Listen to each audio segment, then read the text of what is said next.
right? And in this particular instance, something like 90% of all undergraduates are not paying the list price. They're not paying retail price. So then the next question that somebody with even a slightly kind of market-based mindset, might ask is, well, wait a second. Why is the market price so high if most people aren't paying it and the schools feel like they need to discount or people are getting, coupons someplace else?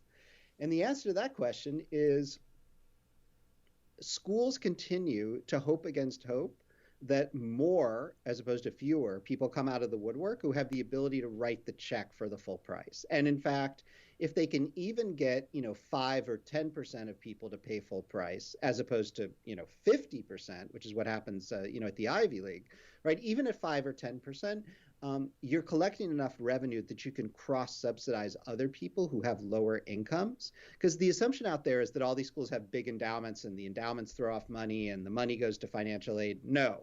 What's actually going on in most schools is sort of a direct transfer, right? Some people pay more, some people pay less. The people who pay more subsidize the people who pay less. And even the people who pay more are often getting discounts. And so it's almost a singularly strange and kind of screwed up market.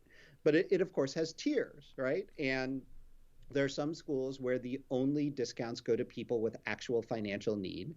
And then there's some schools where there's both need-based aid and this sort of parallel form of merit aid, which at some schools definitely has to do with whether you are an outstanding student. And then at other schools, has become more of a marketing scheme, a coupon to make people feel good about themselves so that they can go around town saying, my kid got an academic scholarship, which is technically true. But what they don't say, and what they often don't even know, is that everybody's getting one at a lot of these schools.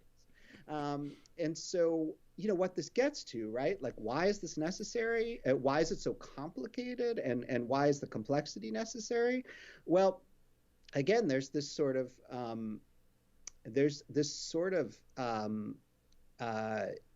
there's this fracture in the market where some number of people who have the ability to pay full price are questioning whether they ought to have the willingness. And the schools, having sensed this, are offering discounts. And once your competitor down the street or over the state line is throwing around discounts, then you sort of have to as well, or else you're in trouble.